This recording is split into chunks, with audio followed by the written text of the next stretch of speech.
In the mid-2000s, most digital camcorders recorded on either mini-DV tapes or these stupid little DVDs and cost between $500 and $1,000 until a new upstart brand threatened to disrupt the industry by offering similar design and features, plus a new advanced solid-state recording format at less than half the price. Here it is in a global catalog from 2004. Time to get rid of your old camcorder. The DXG301V delivers incredible MPEG-4 video with sound and sharp 3.2 megapixel still shots and a compact, stylish camera, and it had a price of only $199. On the company's website, they said compact, lightweight, and capable, the DXG301V rivals cameras selling for hundreds more. And then in 2007, they announced an upgraded model. The DXG572V digital camcorder records full-motion MPEG-4 video in near-DVD quality.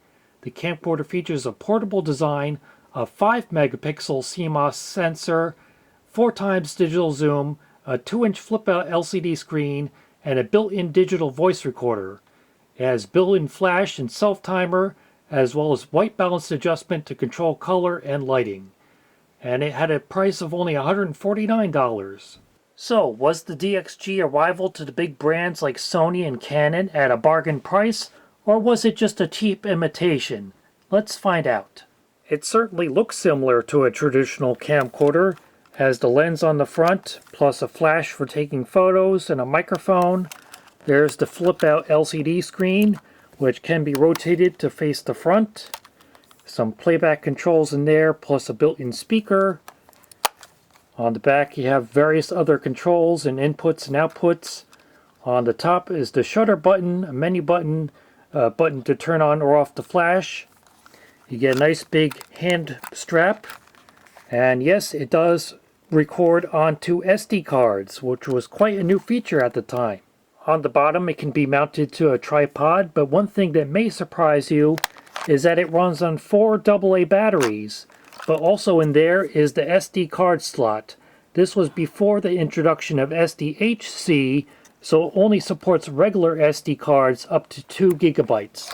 And you can just about fit that in the slot there and click it into place, and then close the door. It also has 32 megabytes of built-in memory, which is good for recording 42 seconds of video or taking 16 photos at 5 megapixels.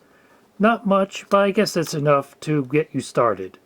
Another feature that may surprise you on an inexpensive camcorder like this is that the lens actually has a mechanical shutter. Look what happens when I turn it on. It opens up, and when I turn it off, it closes. On the back, there's supposed to be a rubber cover for this section which contains the AV output for connecting to your TV. That's a 2.5mm jack instead of the standard 3.5mm. And then there's the USB port for connecting to your computer. On the back is the rather small power button. And surrounding it are the buttons for the various modes: video mode, photo mode, voice recorder mode, and playback mode. And then this D-pad is normally used for going through the menus, but it also serves double duty as the zoom. It has 4x digital zoom. You can zoom in, zoom out, and then up and down controls the playback volume. The other playback controls are in here, and this display set button lets you turn off the on-screen indicators or turn off the display entirely if you have some reason to want to do that.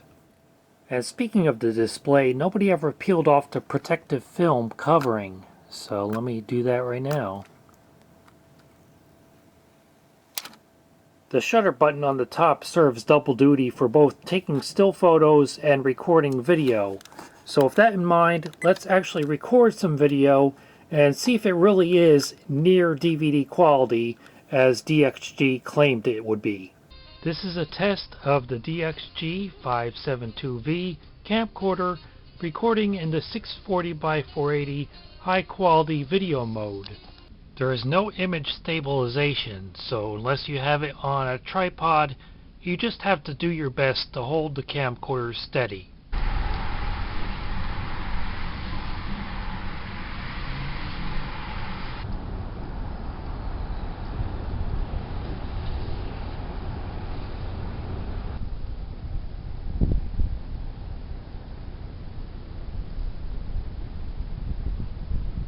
To the non-Hot 5 or big band records like Weatherbird, and then matching it with the New York recording of Dear Old South, it's just brilliant.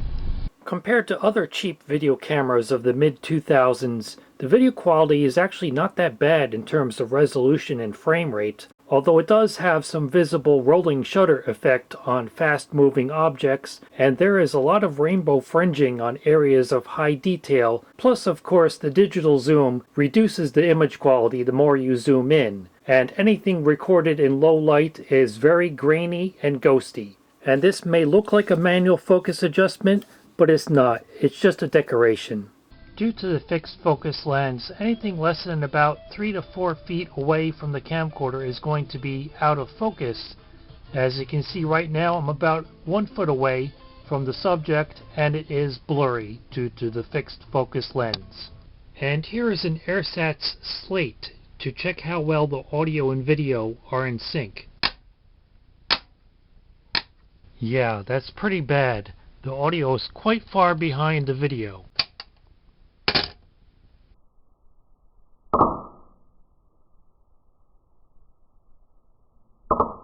I wouldn't exactly call them as fantastic as DXG claimed, but the quality of the still photos is definitely far superior to the video. Although this xenon strobe flash can be quite overpowering when used at close range to the subject.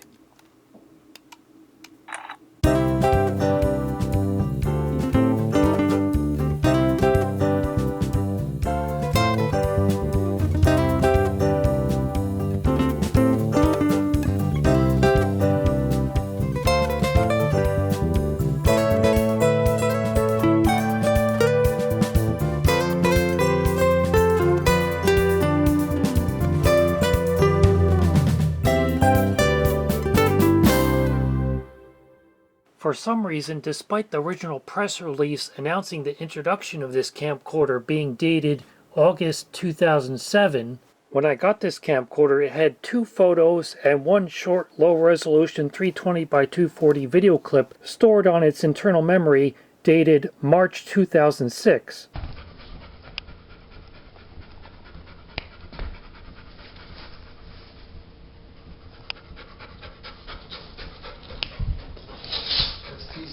So either this one was a pre-production prototype or the original owner never bothered to set the date correctly.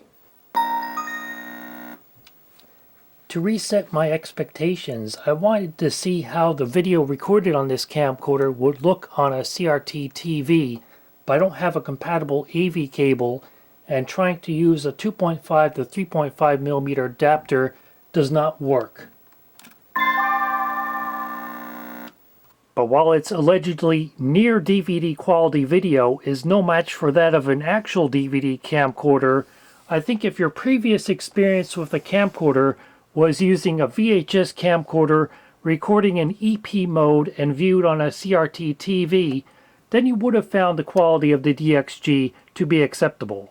And its rainbow-fringed video and lo-fi audio is actually remarkably similar to what you get with a vintage tape camcorder connected to a mini DVR tapeless recording device, which has become the hot new thing with Gen Z social media influencers and has resulted in vintage camcorders often selling at greatly inflated prices, especially when pre-packaged with one of those tapeless recording devices. So if you want something that can cosplay as a vintage camcorder without being so concerned about it delivering the most authentic results, then this little DXG could be a viable alternative, especially since they often sell on eBay for around $20 and it runs on AA batteries and records directly to an SD card.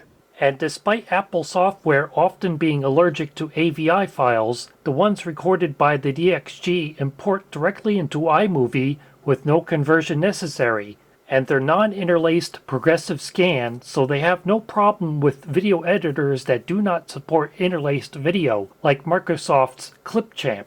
So if you just want something that looks similar to an old tape camcorder, then the little DXG may be all that you need, and save the tape camcorders for those of us who actually want to record to tape.